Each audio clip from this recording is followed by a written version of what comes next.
大家好，我是莫尚，今天分享用铸铁锅做米饭的方法。只需要记住几个小步骤，就能让你用同样的米做出的米饭绝对好吃程度提升好几个层次。就好比化妆前和化妆后，不可同日而语啊！当然，如果要做出接近日本餐馆里的那种米饭，米的种类也很关键。这就像一般人再化妆也化不成志玲姐姐，首先底子就不同。接下来我们来看一下米的种类。一般来说，我们平常做饭用的比较多的是精米和鲜米。精米一般是椭圆形，比较短粗。精米做的饭比较软糯，粘性也比较大。我们吃的东北大米、日本米都属于这种。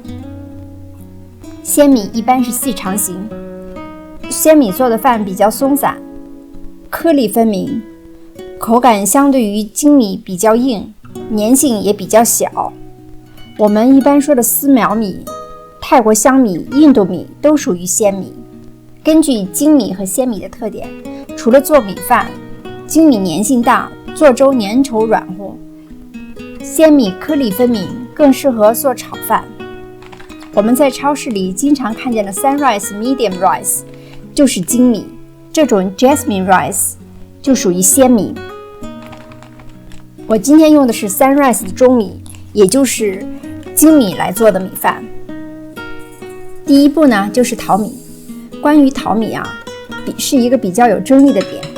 日本的米饭软糯 Q 弹，除了本身日本米的品种不一样之外，他们在淘米的时候啊，追求的是淘米过后的水一定要清澈，这是为了把米表面的杂质洗掉，做出的米韧性比较好，但是同时也损失了 B 族的营养价值。所以淘米淘几次，淘到什么程度，完全可以根据自己的喜好。我呢，一般是淘到这种略有浑浊的程度，根据米的不同，大约要淘4-5次。淘米呢，我会直接放在碗里淘，然后把淘米水挤起来浇花。淘米的时候不要用手搓米，容易把米搓断，影响口感。要用手画圈一样的快速搅拌淘洗。淘好米以后呢，沥干水分。一来呢是可以将淘米水沥干净，不影响做米饭的口感；另一方面呢是加水的时候方便计量水的用量。沥干15到30分钟以后呢，可以用水把米泡起来，过滤的水或者是矿泉水做出来的米饭口味更好。这个浸泡呢，大约浸泡45分钟到1个小时。这里2杯米，我用了3杯水，米水的比例是1比1.5。如果是上班族，可以把米浸泡放在冰箱里，下班回来直接开煮，省时又省力。浸泡米是为了让米充分吸收水分，煮米的时候呢，不会因为米吃水程度不同而受热不均，出现假生的情况。刚才忘了要在锅底刷油的，所以我把泡着水的米换到玻璃碗里了。我们在铸铁锅底放一点芝麻油，再放一点植物油，这样做出来的米饭非常有光泽。把米连同水一起倒入铸铁锅，再放一点点柠檬汁，没有柠檬汁可以用白醋代替。酸性的柠檬汁和淀粉混合，有利于淀粉加热后的糊化，做出来的米饭粘性更好。然后开中小火加热，一是为了让米饭受热均匀，二是这样的温度时间会使水的温度逐步升高，但不会沸腾，可以控制水沸腾的时间。时间设定为5分钟。5分钟后转大火，这时需要守在锅子旁边，防止米水沸腾扑锅，大约需要1分半或者2分钟的时间。然后可以看见水蒸气从锅沿冒出来了，快速转到最小火再烧10分钟。这个最小火要注意，不是灶心火，灶心火容易对锅底局部加热，造成糊底。还有就是千万中间不要打开盖儿，米饭好吃不好吃，这是关键。如果水蒸气比较多，就快速地转动锅盖，让水蒸气快速散开。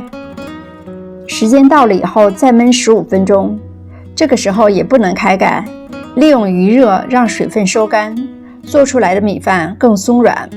然后打开盖子，用铲子把米饭打散，让米饭从底部整个脱离开来。这样做是为了让饭粒均匀地接触空气，同时帮助米中的水蒸气挥发，这样米饭冷了也不会结块啦。你看，用这个方法做出来的米饭特别有光泽，颗粒分明，吃起来软糯 Q 弹，味道好极了。再简单装饰一下，立马逼格上升了好几个层次。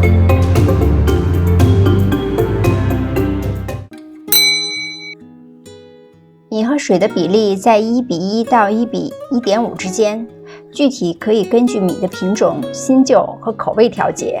一般来说，鲜米比精米需要更多的水分，陈米比新米需要更多的水分。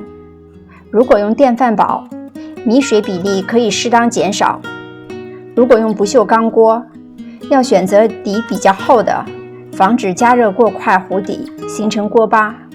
如果锅盖带出气孔的，可以用筷子或者餐巾纸堵住出气孔，防止漏气。如果喜欢米饭带一点锅巴的，可以在大火沸腾的时候多烧3-4分钟，再转小火，这样出来的米饭就有锅巴啦。最后再分享一个小妙招，米饭冷了以后会回生变硬，在还没有变硬的时候放进冰箱冷冻室里，吃的时候再加热一下就可以啦。一个鸡蛋，用打蛋器打散，过筛，平底锅加油，用厨房纸或刷子刷开，倒入蛋液，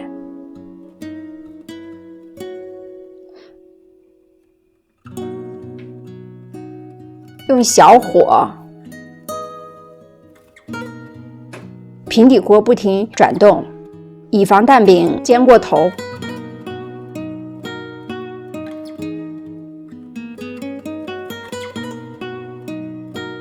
等到蛋饼表面固定以后，拿下来，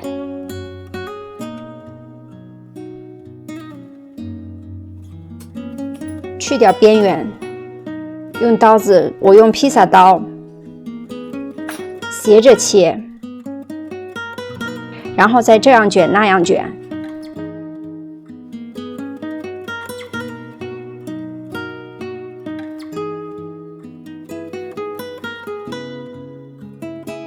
一个蛋花就做好啦。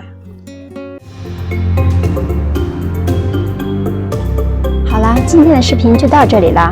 如果你觉得有用，就请点赞分享吧。如果你喜欢我的视频，就请订阅吧。我是陌上，我们下期见。